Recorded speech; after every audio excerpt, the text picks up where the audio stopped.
Hello student, कैसे हो आप सब। मैं उम्मीद कर रही हूँ आप लोग बहुत अच्छे होंगे और अपनी पढ़ाई को बहुत अच्छे सीरियसली ले रहे होगे, क्योंकि अब आपके मिड टर्म बिल्कुल सर पर है।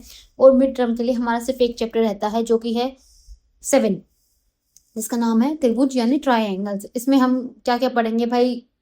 कॉन्ग्रुएंसी के बारे में पढ़ेंगे, ट्रायंगल के बारे में पढ़ेंगे। आपने ये थोड़ा बहुत इसका इंट्रोडक्शन अपने 8th क्लास में किया है, अभी हम उसको थोड़ा और डिटेल में पढ़ेंगे।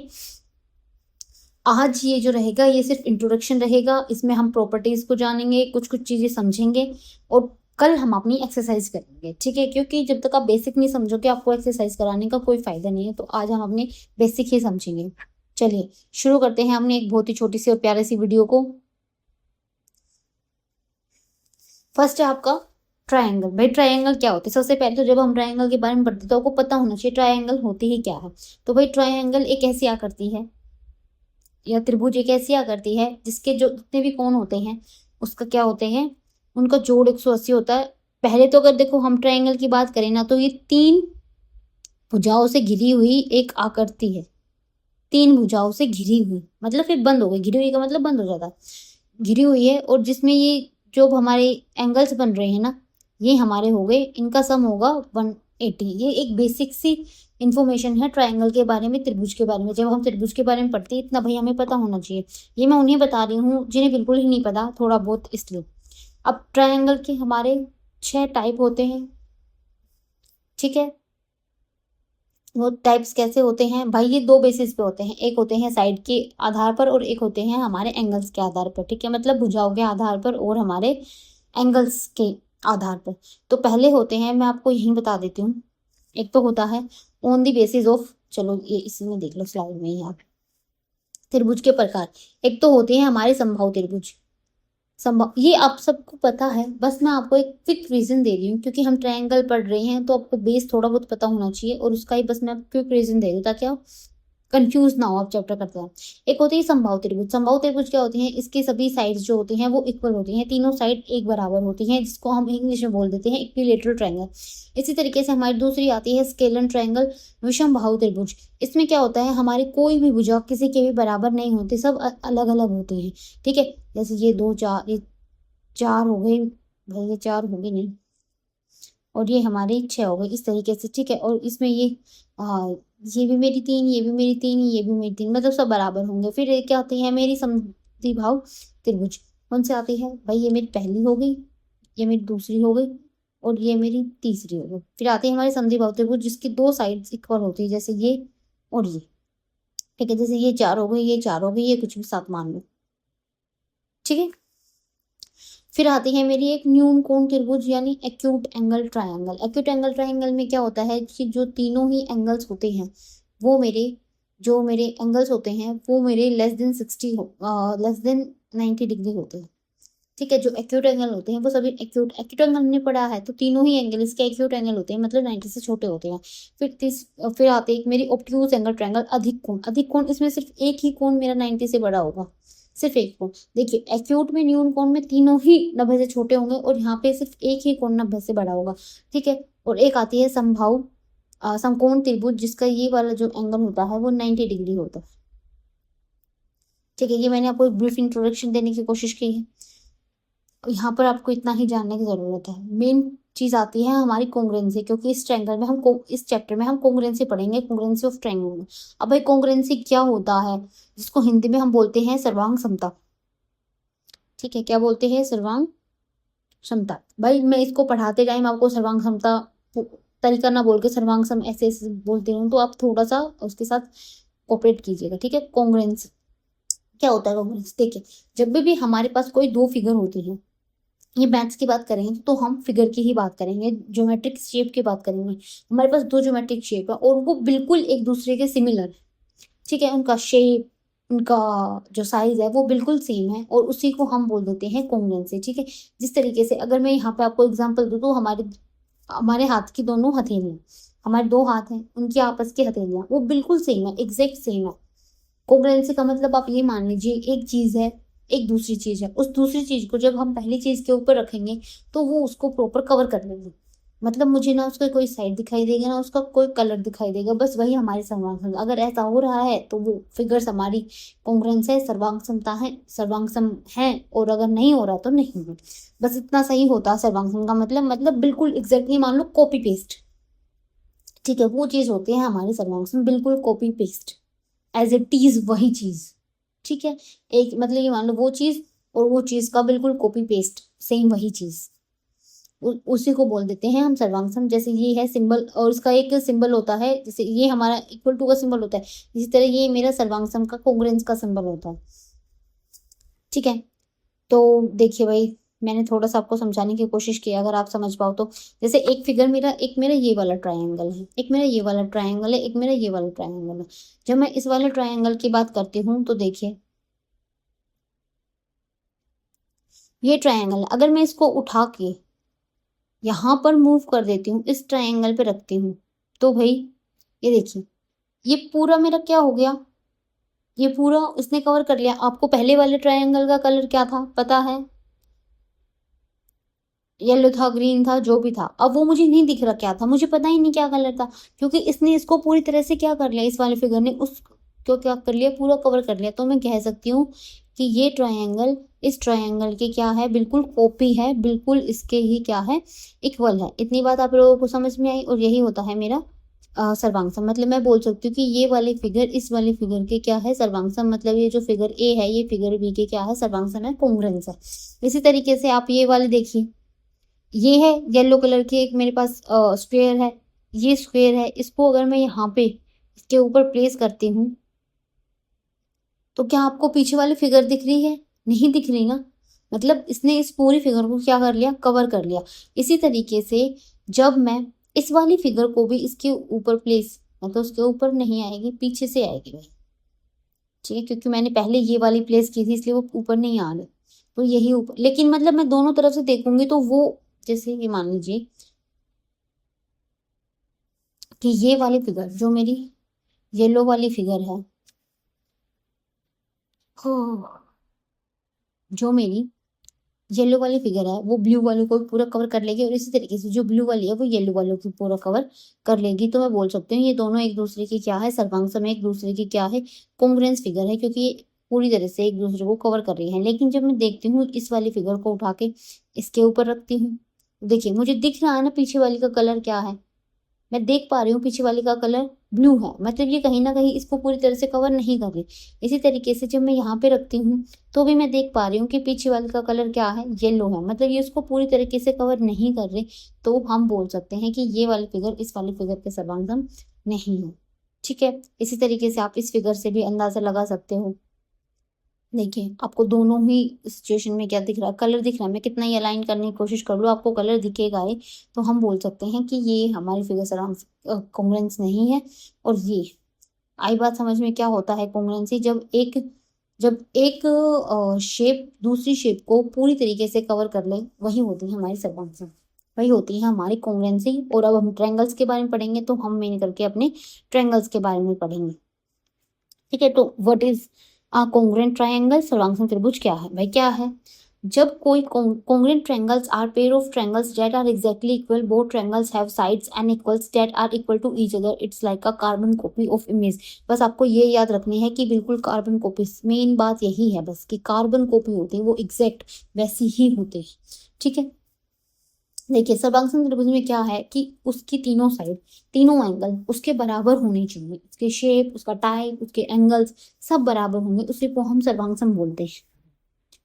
ठीक है, देखिए इन congruent triangle the corresponding parts are equal and are written as CP/CT। अब इसका क्या मतलब है, ये कोरस्पोंडिंग पार्ट्स ना बहुत मेन ध्यान से देखना है आपको। देखिए यहाँ पे ये एक डंडा लगा हुआ है और यहाँ पे इसका मतलब जो BC है वो इक्वल टू EF है। मैं यहाँ पे इक्वल टू की बात कर रही हूँ, मतलब बराबर है। ठीक है, इसी तरीके से जो AB है, यहाँ पे दो स्टिक लगी हुई है, यहाँ पे दो डंडे लगे हुए, तो वो DE के बराबर है। मैं यहाँ पे बोलूंगी कि भाई जो मेरी BC है वो इक्वल है EF के। इसी तरीके से मैं बोलूंगी AB है वो इक्वल है DE के, और इसी तरीके से मैं बोलूंगी AC इक्वल है DF के। इतनी बात आप लोगों को समझ में आई? ठीक है। अब अगर मैं बोलना चाहूंगी कि मेरी त्रिभुज जिसका नाम मैंने रखा है ABC, वो सर्वांगसम होगी किस त्रिभुज के। अब ये बात ना आपको बहुत ध्यान से समझनी है। ये मतलब ये मान लीजिए अगर आपको ये समझ आ गई ना तो इस चैप्टर में कुछ भी मुश्किल नहीं है। सर्वांगसम तो मुश्किल नहीं है, आप उसको कैसे लिखते हो, कैसे अलाइन करते हो, वो थोड़ा सा मुश्किल है। बहुत इंपॉर्टेंट पार्ट अब मैं आपको समझाने जा रही हूँ। ये देखिए, पहले हम एक साइड देखते हैं AB। कौन सी साइड है? AB। तो आपको ये वाली जो फिगर है ना, ये वाली जो तरबूज है, इसमें भी आपको सबसे पहले साइड वही लेनी है जो AB के इक्वल है। तो बताइए AB के इक्वल कौन सी साइड है? AB के इक्वल है मेरी DE। तो मैं पहले यहाँ पे लिखूंगी DE। फिर दूसरी साइड देखिए, दूसरी साइड मेरी बन रही है BC। अब A को छोड़ दो, अब दूसरी साइड मेरी क्या बन रही है? BC। अब देखिए BC के इक्वल कौन सी साइड है? EF। तो आपको यहाँ पे दूसरी साइड EF ही लिखनी है, EF। और ये आपकी त्रिभुज बन गई DEF। ABC सर्वांगसम है DEF के। एक बात और मैं आपको यही बताऊंगी, अगर आप लिखोगे त्रिभुज ABC सर्वांगसम है अपनी मर्जी से EFD, आपने लिख दिया EFD, तो ये गलत हो जाएगा। ऐसा नहीं है, इसके लिखने का यही तरीका है।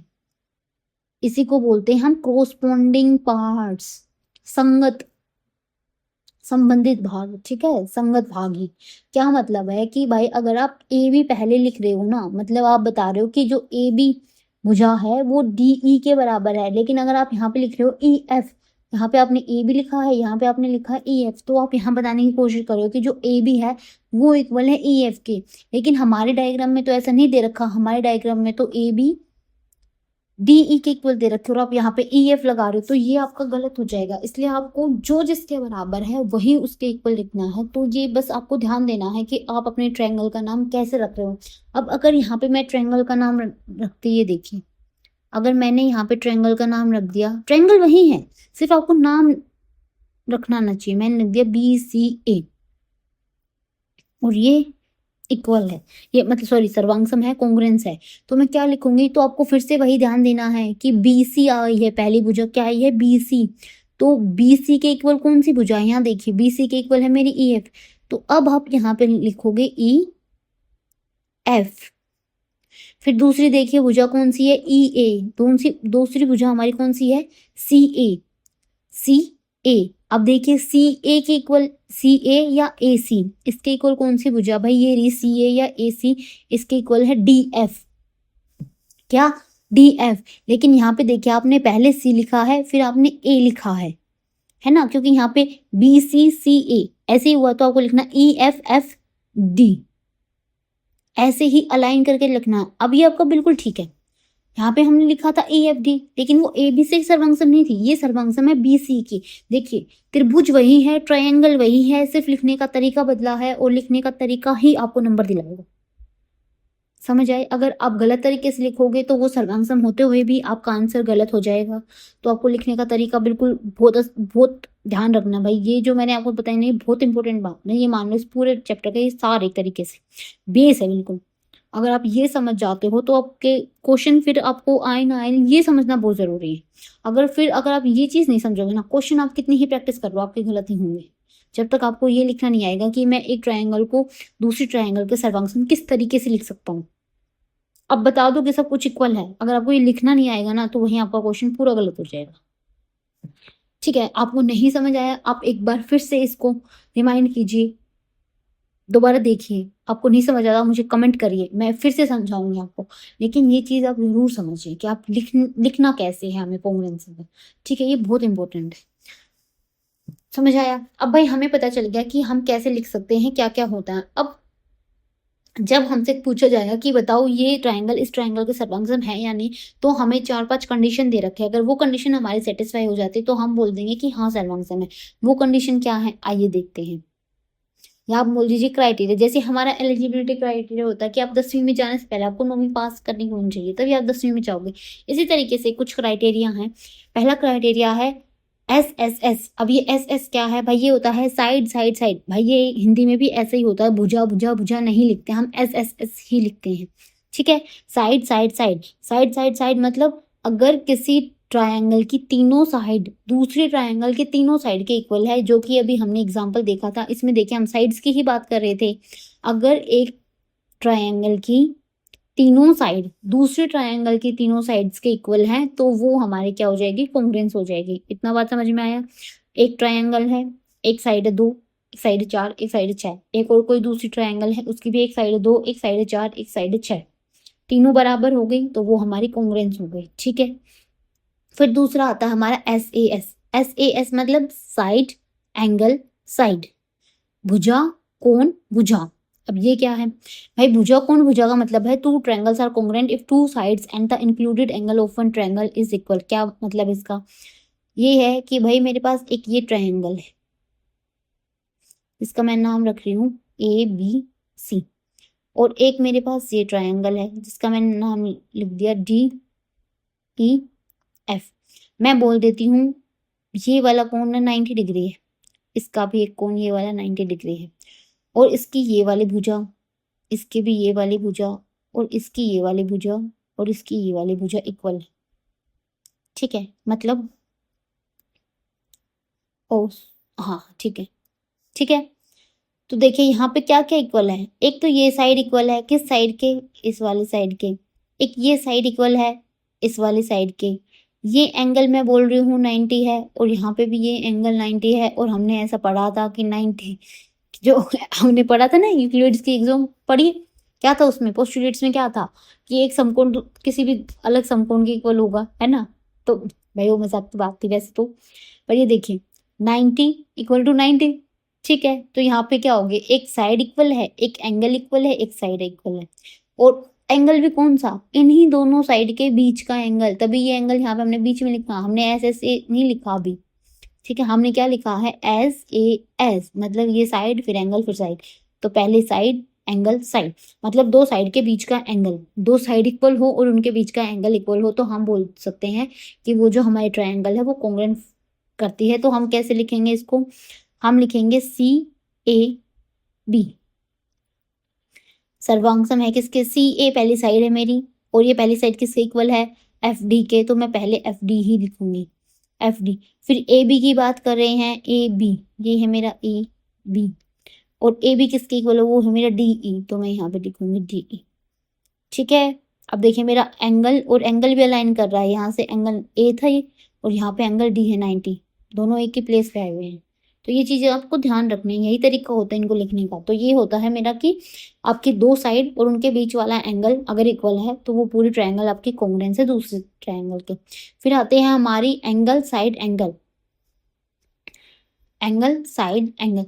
इसमें क्या होता है, सेम वही तरीका जैसे हमारा दो साइड्स और एक एंगल का था। इसमें क्या होती है आपकी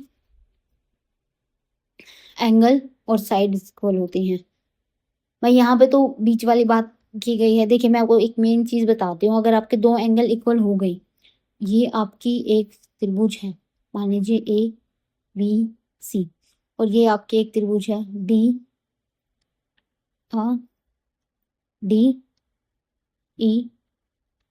भाई मैंने बोल दिया ये वाला मेरा 60 है और ये वाला मेरा 70 है। यहाँ पे मैं बोल रही हूँ ये मेरा 70 है और ये मेरा 60 है। ठीक है, दो एंगल इक्वल हो गए, मैंने साइड के लिए नहीं बताया। और चलो मान लेते हैं साइड ये इस पहले तो बीच वाली साइड की बात की, तो ये मान लीजिए AB साइड इक्वल है, और यहाँ पे ये मेरी DE साइड इक्वल है किसके, इस वाले के। तो यहाँ पे मेरा एंगल कौन सा इक्वल है, 60, और यहाँ पे एंगल 70। 60 किसके, इस वाले, मतलब एंगल जो A है वो एंगल E के बराबर है, और एंगल जो D है वो एंगल B के बराबर है। और साइड क्या है, साइड है AB, वो किसके इक्वल है, वो है मेरी DE के। ठीक है, तो दो एंगल और उनके बीच की साइड, दो एंगल और उनके बीच की साइड। अब लिखना कैसे है कि भाई A के साथ E अलाइन करना चाहिए, D के साथ B अलाइन करना चाहिए। तो मैं लिख सकती हूँ A, ठीक है, A B और C। मैंने क्या लिख दिया कि ट्रायंगल ABC किस ट्रायंगल के सर्वांग सम है। आप देखिए A एंगल, एंगल E देखो, सबसे पहले आप लिखोगे एंगल E। ठीक है, या आप साइड से भी अंदाजा लगा सकते हो, AB, या आप ED लिख दो, बात वही है। ठीक है, ई डी और यहाँ पे है फिर एफ। तो देखिए एंगल ए इक्वल है एंगल ई के, एंगल बी इक्वल है एंगल डी के, साइड ए भी इक्वल है साइड ई डी के, सारी चीजें मैच हो रही है ना, ठीक है। और फिर बी सी डी एफ, वही बात हो रही है, ठीक है। बी सी और डी एफ, इससे कोई मतलब नहीं है, क्योंकि ना ये वाली साइड इक्वल है ना ये वाली साइड, इससे कोई फर्क नहीं पड़ता। हमें फर्क पड़ता है कि जो हमने सेम बताई है वो यहाँ पे सेम आ रहे हैं या नहीं, ठीक है। ये वाली चीज आपको ध्यान रखनी है। तो हम बोल देंगे कि हाँ ये हमारी साइड, तो समझ आ गया, हमने तीन चीज पढ़ी, तीनों साइड्स इक्वल हो तो हम बोल देंगे कि हाँ ट्रायंगल हमारे क्या है, कॉन्ग्रुएंस है, सर्वांगसम है। दूसरी हमने पढ़ी, अगर दो साइड और उनके बीच वाला एंगल दोनों जो ट्रायंगल है उनका सेम हो तो हम बोल देंगे वो कॉन्ग्रुएंस है। तीसरी हमने पढ़ी कि दो एंगल और उनके बीच की साइड, ठीक है। आपकी जो एक्सरसाइज फर्स्ट है उसमें बस इन्हीं तीन प्रॉपर्टी की बात की गई है, लेकिन अभी हम कॉन्ग्रुएंस की पढ़ रहे हैं, इसकी दो प्रॉपर्टी और होती है जो आपको एक्सरसाइज 7.3 में देखने को मिलेंगी, जो है दो एंगल और एक साइड। भाई देखिए दो एंगल की बात क्या बोल रहे हैं, अब उसमें साइड अलग हटा दी, मतलब कोई भी एक साइड। देखिए जब हमारे दो एंगल इक्वल हो जाते हैं ना तो ट्रायंगल एज इट इज हमारे सर्वांगसम हो जाती है। क्यों? क्योंकि भाई तीसरा एंगल भी तो हमारा सेम ही होगा। देखिए हमने शुरू में ही पढ़ा कि जो ट्रायंगल होते हैं उसके तीनों तीनों जो एंगल होते हैं उनका सम कितना होता है, 180।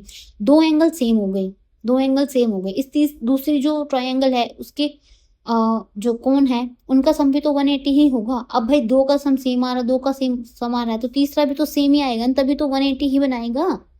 इसका मतलब अगर हमारे दो एंगल सेम हो गए तो तीसरा हमारा एज इट इज सेम हो गया, ठीक है। दो एंगल सेम होते ही तीसरा हमारा एज इट इज सेम हो गया। तो अगर किसी के दो एंगल इक्वल हैं तो हमारी साइड्स भी वो, मतलब ये मान लीजिए कि वो ट्रायंगल हमारे कॉन्ग्रुएंस ही होंगे, सर्वांगसम ही होंगे। बस यही हमारी प्रॉपर्टी है, डबल ए एस, यानी एंगल एंगल साइड। अगर दो एंगल और कोई भी एक साइड इक्वल है तो बोल लीजिए कि जो ट्रायंगल है वो मेरी क्या है, कॉन्ग्रुएंस है, सर्वांगसम है। एक होती है आर एच एस। अब ये क्या होता है भाई, ये स्पेशली राइट एंगल ट्रायंगल के लिए है, स्पेशली किसके लिए, राइट एंगल ट्रायंगल के लिए, यानी समकोण त्रिभुज के लिए।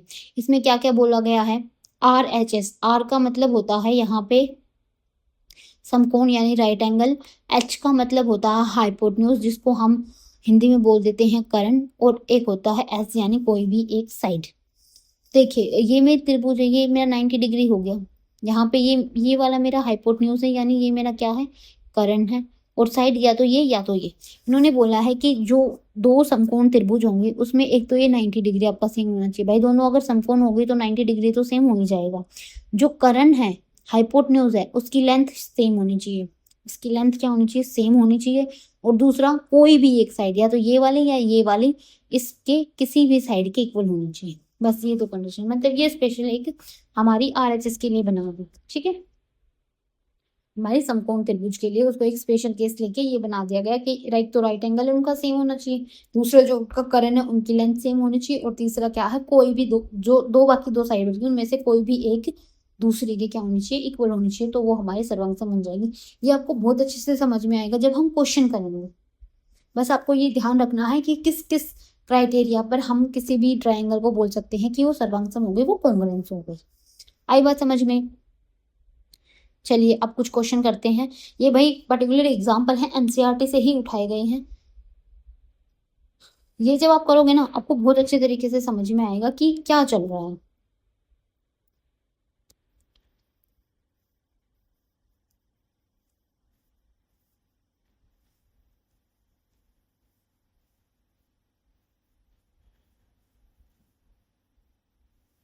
देखिए मेरा फर्स्ट क्वेश्चन क्या है भाई, ये मैंने हिंदी में लिखा क्योंकि इसमें कुछ ज्यादा हिंदी में लिखने लायक था ही नहीं। इसमें सिर्फ वो बोला इन फिगर 7.8, जो कि मेरी ये है 7.8, ओ ए, यहाँ पे देखिए आपको दिखा रखा है ओ ए इक्वल है ओ बी के, ये वाला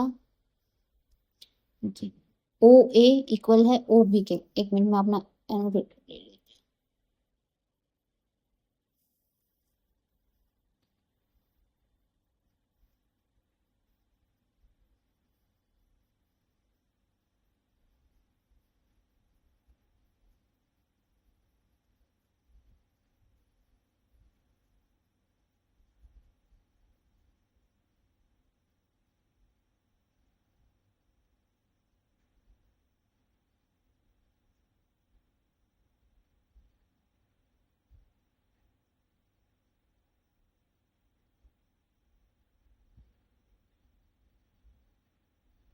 ये देखिए क्या बोला है, ओ ए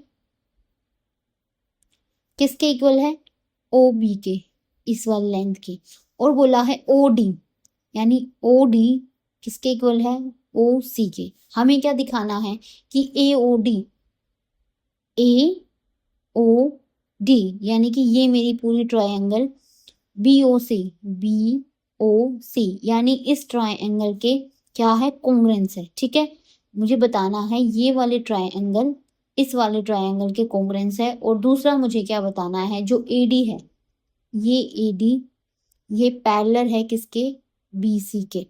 ए डी मेरा पैरेलल है बी सी के। भाई देखिए यहाँ पे जो लाइंस और एंगल्स वाला हमने पढ़ा था चैप्टर लास्ट, उसकी भी चीजें यूज होंगी। तो चलिए करते हैं इसको, ये कैसे होगा।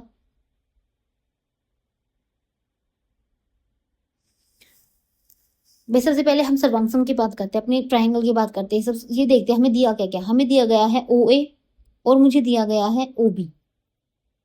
अब इन्होंने मुझे, भाई इससे पता चल रहा है कि जो ओ ए है मेरी वो इक्वल ओ बी की, मतलब एक साइड इक्वल हो गई। दूसरा ओ सी ओ बी के इक्वल है, यानी दोनों ही ट्रायंगल में मेरी दो साइड इक्वल हो गई। अब मेरे पास फॉर्मूला क्या था कि या तो मुझे दो साइड इक्वल होके एक उनके बीच वाला एंगल मिल जाए, या मेरे तीनों साइड मुझे इक्वल मिल जाए, या दो एंगल और उनके बीच की कोई साइड इक्वल मिल जाए। अब यहाँ पे मुझे सिर्फ दो साइड का पता है, ना मुझे तीसरी साइड का पता है, ना मुझे एंगल का पता है, ना इन्होंने कोई एंगल दे रखा है। तो हम कैसे प्रूव करेंगे, देखिए ये मान लीजिए सी डी एक लाइन है और ए बी एक लाइन है। जब हमने पढ़ा था एक लाइन दूसरी लाइन को ऐसे काटती है, तो ये जो एंगल बनते हैं, कौन से एंगल होते हैं ये, अल्टरनेट अपोजिट एंगल, यानी शीर्षाभिमुख कोण। वो कैसे होते हैं, इक्वल होते हैं। कैसे होते हैं, इक्वल होते हैं। तो मैं बोल सकती हूँ angle C O B equal है एंगल ए ओ डी के। क्या बोल सकती हूँ मैं बोल सकती हूँ angle C O D equal है एंगल ए ओ डी के। ठीक है, क्यों इक्वल है, क्योंकि ये मेरे वर्टिकल अपोजिट एंगल हैं, यानी शीर्षाभिमुख कोण है, इसलिए ये मेरे क्या है, इक्वल हैं। अब देखिए भाई, जो मेरी ट्रायंगल है कौन सी, ए ओ डी, और मेरी ट्रायंगल है बी ओ सी। जो एंगल ओ है वो इक्वल है एंगल ओ के, ये मैंने प्रूव कर दिया, ये वी ओ पी है। दूसरा, जो मेरी भुजा ए ओ है वो इक्वल है किसके, बी ओ के, ये हमें गिवन है, दिया गया है। इसी तरीके से जो मेरी एक और भुजा है, कौन सी भुजा, ओ डी, वो इक्वल है किसके, ओ सी के। ये भाई भुजा है, इसके सामने एंगल नहीं लगेगा। क्यों, क्योंकि ये हमें दिया गया है। तो हम क्या बोल सकते हैं, हम बोल सकते हैं ट्रायंगल ए ओ डी सर्वांगसम है किसके, ट्रायंगल बी ओ सी के। क्यों भाई, क्योंकि हमने रूल पढ़ा था क्या, हमने रूल पढ़ा था साइड एंगल साइड। क्या, दो साइड उनके बीच का एंगल, एक साइड ये इक्वल है एक साइड ये इक्वल है, इसके बीच का ये एंगल इक्वल है किसके, इस साइड के इस साइड के। अब देखिए क्या मेरी साइडें मैच हो रही हैं भाई, ए ओ किसके इक्वल, बी ओ, हाँ ए ओ ही तो इक्वल थी बी ओ के, तो यहाँ से साइड मैच हो गई। इसी तरीके से एंगल ओ इक्वल था ओ के, वो बीच में आ रहा है। फिर ओ डी इक्वल है ओ सी के, सारी भुजाएं मैच हो रही हैं जो जिसके इक्वल है। तो बस यही मेरा लिखने का तरीका है, और ऐसे ही मुझे प्रूफ करना है। दूसरा मुझे क्या प्रूफ करना था, दूसरा मुझे प्रूफ करना था कि बताओ जो एडी है वो समानांतर है बीसी के, वो पैरेलल है बीसी के। कैसे भाई, हमने क्या पढ़ा था, हमने पढ़ा। अब एक चीज और, कोई भी एंगल अगर सर्वांगसम, कोई भी ट्रायंगल अगर सर्वांगसम हो जाती है तो उसके सारे कोण एक दूसरे कोण के बराबर होंगे। यानी मैं बोल सकती हूँ, अब यहाँ पे एंगल ओ के बराबर था, तो एंगल ए एंगल बी के बराबर होगा, मतलब ये वाला एंगल बराबर होगा एंगल बी के, और एंगल डी बराबर होगा एंगल सी के। देखिए मैंने आपको क्या बताया था कि अगर कोई फिगर एक दूसरी फिगर के कॉन्ग्रुएंस है, मतलब वो उसकी बिल्कुल कार्बन कॉपी है, तो जो इसके एंगल होंगे सेम वही उसके एंगल होंगे। ठीक है, वही उसके क्या होंगे, एंगल होंगे। तो यहाँ पे देखिए जो ओ ए डी है, ओ ए डी, मतलब ये वाला एंगल, ये वाला एंगल किस वाले एंगल के इक्वल है? ये वाला मेरा एंगल है ओ बी सी के, मतलब इस वाले एंगल के इक्वल है। ये हमने प्रूव, ये हम बता सकते हैं क्यों इक्वल है, क्योंकि भाई ये दोनों ही ट्रायंगल क्या है, हमारी कॉन्ग्रुएंस है, हमारी सर्वांगसम ट्रायंगल है, तो उनमें ये वाला एंगल भी इस वाले एंगल के बराबर है। और हमने एक चीज और पढ़ी थी, जब हमारी दो रेखाएं जैसे सी बी और ए डी, इनको कोई एक तिर्यक रेखा ट्रांसवर्सल रेखा कट करती है, और ये वाला एंगल और ये वाला एंगल कौन से एंगल होते हैं ये बताओ? एकांतर कोण, एकांतर कोण अल्टरनेट, और कौन से? इंटीरियर, अल्टरनेट इंटीरियर एंगल, एकांतर कोण, एकांतर आंतरिक कोण भी बोल लीजिए, एकांतर आंतरिक कोण, अल्टरनेट इंटीरियर एंगल इक्वल हैं।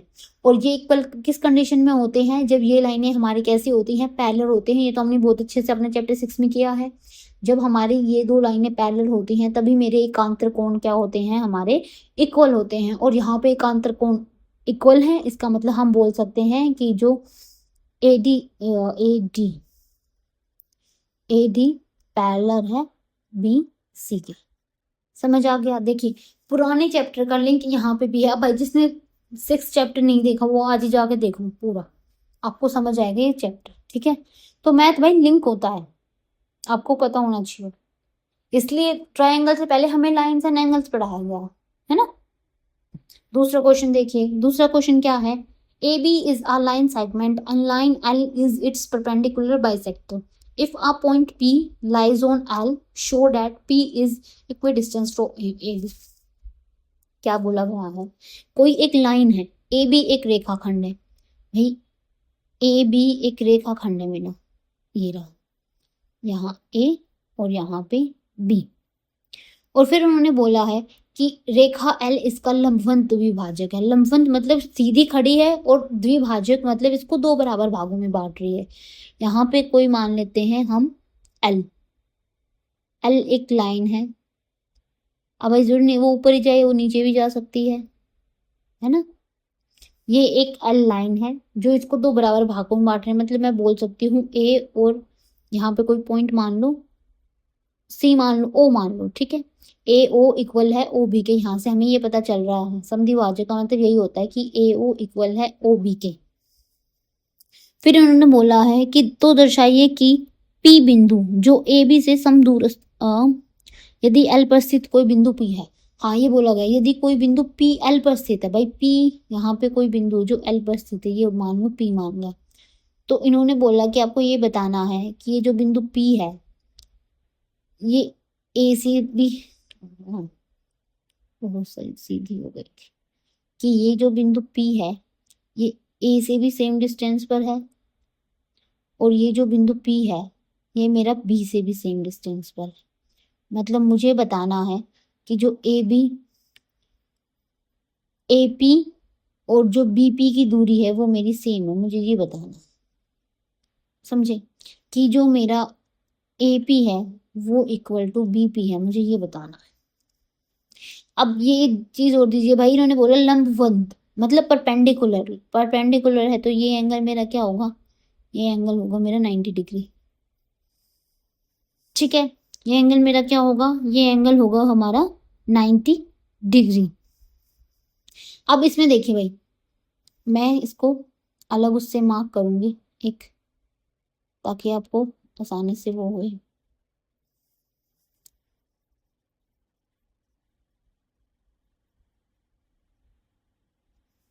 एक ट्रायंगल मेरी ये है, ये मैं इसको हाईलाइट कर रही हूँ, ये वाली, जिसका नाम क्या है? AOP। ठीक है, और इसी में एक ट्रायंगल मेरी ये है, पिंक कलर नहीं दिख रहा क्या? दूसरे से कर दें, ये हो रहा है ना हाईलाइट। ये देखिए ये वाली लाइन सब दोनों में कॉमन है। ठीक है, ओ रब हो गया, चलो इसको रखते हैं। अब इसमें क्या बोला गया है भाई? इसमें बोला गया है कि, इसको मैं थोड़ा सा पतला कर लेती हूँ वरना लिखा नहीं जाएगा, कि जो ट्रायंगल है मेरी, ट्रायंगल देखिए कौन कौन सी ट्रायंगल है। एक ट्रायंगल मैंने पढ़ी ए ओ पी, और एक ट्रायंगल है मेरी बी ओ पी। अब यहां से मुझे पता है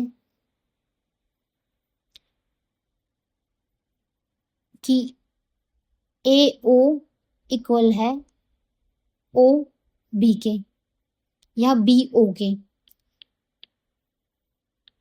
ए ओ इक्वल है मेरी बी ओ के। पेन का कलर चेंज कर लेती हूँ मैं ताकि आपको अच्छे से दिखे। और जो ओ पी है इक्वल है ओ पी के। क्यों? क्योंकि ये तो मैंने पढ़ा है ना कि ओ पी इक्वल है मेरा ओ पी के। भाई सेम ही तो है, अब सेम तो इक्वल ही होंगी ना। और इसी तरीके से जो मेरा angle A O P equal है कौन से एंगल के? बी ओ पी के। ये देखिए भाई, ये वाला एंगल इस वाले एंगल के बराबर है क्योंकि ये भी 90 है और ये भी 90 है ना, क्योंकि हमें 90 डिग्री वो लंबवत है, परपेंडिकुलर, और परपेंडिकुलर में तो 90 डिग्री होता है। क्या क्या आगे हमारा, एक ये लाइन, एक ये लाइन, एक ये लाइन, एक ये लाइन, मतलब साइड मान लीजिए, दो साइड और उनके बीच का एंगल, दो साइड और उनके बीच का एंगल इक्वल है। तो हम बोल सकते हैं कि जो मेरी ट्रायंगल थी ए ओ पी वो क्या है? कोंग्रुएंट है, सर्वांग सम है। किस ट्रायंगल के? बी ओ पी के। किस रूल से भाई? दो साइड और इनके बीच का एंगल, यानी साइड एंगल साइड से। क्या बोला? देखिए ए ओ साइड बी ओ के इक्वल है, O P side O P के इक्वल। देखो सेम चीजें आ गई ना, बस जो इक्वल है वो सेम आनी चाहिए, हम लाइन करें तब। ठीक है, तो मैं बता रही हूँ आपको कि ये ही लिखने का एक एग्जैक्ट तरीका होता है इनको। अब मुझसे पूछा, अब भाई सर्वांगसम हो गई तो ये मान लीजिए इसके सारे एंगल, मतलब angle A equal angle B होगा, ये वाला एंगल इस वाले एंगल के इक्वल होगा, और ये वाला तो इस वाले के इक्वल है। इसी तरीके से ये साइड इस साइड के इक्वल है, तो ये साइड इस वाले साइड के इक्वल लगी, और ये वाली साइड के इक्वल थी। और हमसे क्या पूछा था कि ये बताइए कि जो ए पी है, हमसे पूछा था जो ए बी से समान दूरी पर स्थित है कौन? पी। अब भाई ए पी और बी पी की अगर डिस्टेंस ही सेम है तो समान दूरी पे ही होंगे। तो बस अगर ये सर्वांगसम है तो हम बोल सकते हैं कि हाँ भाई जो पी है वो ए से और बी से समान दूरी पर स्थित है। बस इतना सा ही काम आपको करना है। समझ आया? है ना इजी? अगर भाई आप ढंग से पढ़ते हो इन चीजों को तो ये बहुत इजीली कवर हो जाते हैं। चलिए नेक्स्ट पे मूव करते हैं अपना।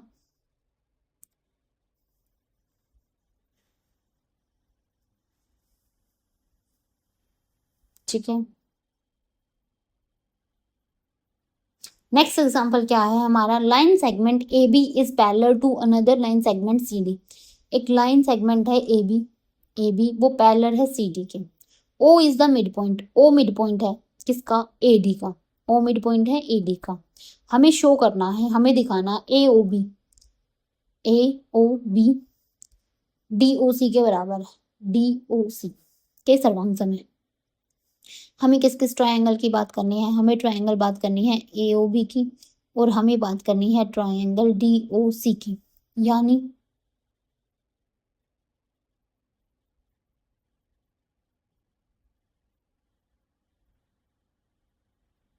ये क्यों नहीं हो रहा भाई चूज? ओहो, चलो एक मिनट में इसको इरेज कर देती हूँ भाई।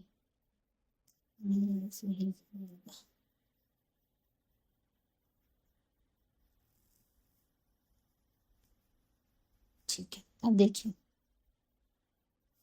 क्या बोला इन्होंने। एक तो ये ट्रायंगल लीजिए,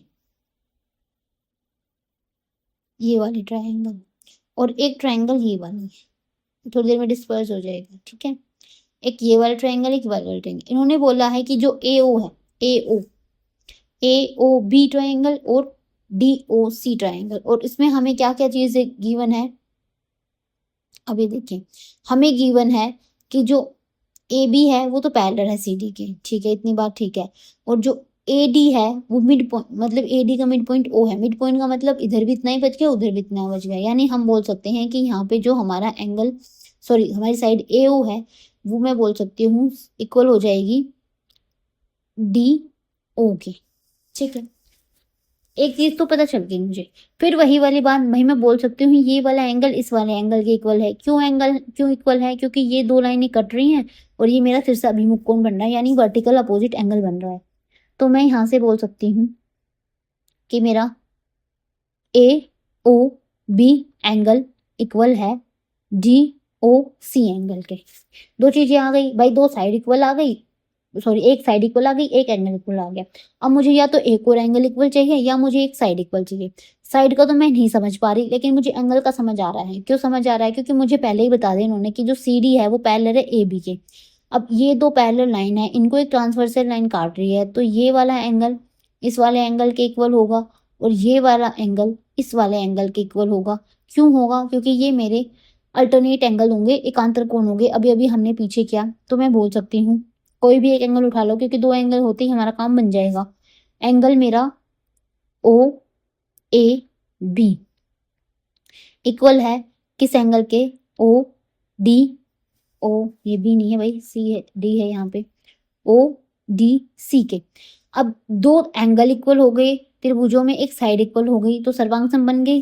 किससे सर्वांगसम बनी? अब मैं बोल देती हूँ कि ए ओ बी मेरी कॉन्ग्रुएंट है ट्राइंगल डी ओ सी के। किस रूल से? भाई मैंने बोला है टू एंगल्स, एंगल साइड, मतलब ये वाला एंगल और इनके बीच की साइड। ठीक है, उसी से है दो एंगल बीच की साइड। समझ आया? दो एंगल बीच की साइड, उससे ये मेरा क्या हो गया? ये मेरा कॉन्ग्रुएंस हो गया। और फिर इन्होंने क्या बोला कि बताइए O is also the mid point of B C. ये से तो भाई हमने प्रूव कर दिया। अब दूसरा इन्होंने बोला कि ये बताओ जो ओ है वो मिड पॉइंट है किसका? सी बी का भी। भाई ट्रायंगल, ये दोनों ट्रायंगल मेरी हो गई कॉन्ग्रुएंस, सर्वांगसम हो गई, तो इसकी सारी साइड से इक्वल होंगी। तो हम बोल सकते हैं कि जो बी ओ है वो सी ओ के इक्वल होगी। मैं बोल सकती हूँ बी ओ इक्वल है सी ओ के। क्यों? क्योंकि जो मेरी ट्रायंगल ए ओ बी है वो सर्वांगसम है ट्रायंगल डी ओ सी के, कॉन्ग्रुएंस है, इसलिए मैं बोल सकती हूँ जो ओ है वो मिड पॉइंट है किसका? बी सी का। बस आपको इतना ही लिखना है और ये आपके क्वेश्चन हो गए। भाई ये मैंने आपको एग्जाम्पल करवाए हैं, आपको बेसिक पढ़ाया है, इसके बेस पे ही आपकी पूरी 7.1 एक्सरसाइज है, उसको हम कल करेंगे। उसमें 8 क्वेश्चन है, तो 8 तो सारे एक बार नहीं करेंगे, देखते हैं अगर उनके पार्ट ज़्यादा बड़े होंगे तो 4 क्वेश्चन करेंगे, वरना 8 कर लेंगे, ज़्यादा बड़ी वीडियो नहीं करेंगे। ठीक है, तो आज हमने इतना ही किया। मैं उम्मीद करती हूँ आपको समझ आया होगा। अगर आपको वीडियो अच्छी लगी है तो लाइक कीजिए, कमेंट कीजिए और चैनल को सब्सक्राइब कर लीजिए, ताकि आने वाली वीडियो की नोटिफिकेशन आपको हर रोज़ मिलते रहे। Thank you so much.